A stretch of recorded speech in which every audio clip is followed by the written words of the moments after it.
میرے والد کی پہلی بیوی کا انتقال ہوا تو ان کی 15 سالہ بیٹی پیچھے رہ گئی۔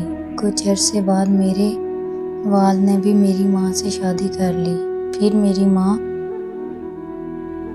ماں کی زندگی میں بچوں کی پیدائش کا سلسلہ شروع ہوا۔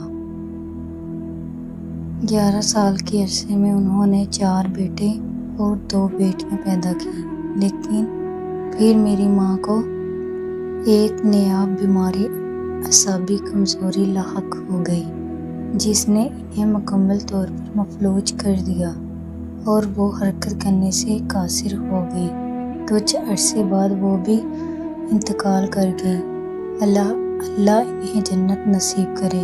اس وقت میری سوتیلی بہن، جو ہماری بڑی بہن تھی، جس نے ہماری ذمہ داری اٹھائی اور ہمارے مکمل دیکھ بھال کی، حالانکہ ان کے اپنے 5 بچے تھے۔ جب میری والدہ کا انتقال ہوا تو ہمارے 2 چھوٹے بچے بھی بہت چھوٹے تھے، تو میری بہن نے انہیں بھی اپنے بچوں کے ساتھ دودھ پلایا اور ان کی پرورش کی۔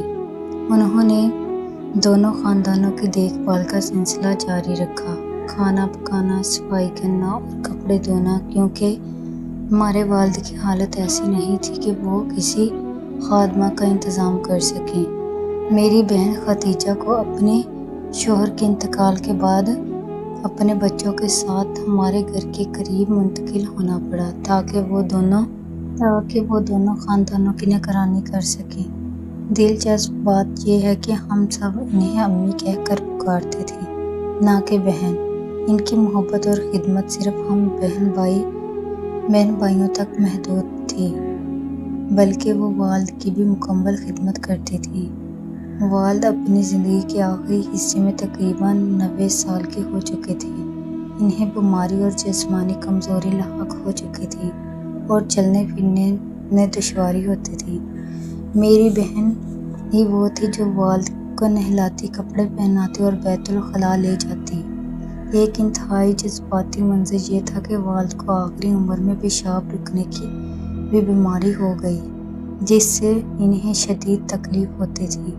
میری بہن والد کو بھی اپنی گود میں بچے کی طرح بٹھا کر نیچے سے ان کے پیٹ کو دباتی ڈالتی تاکہ وہ پیشاب کر سکیں، اور اکثر والد کا پیشاب بہن کے کپڑوں پر ہی ہو جاتا۔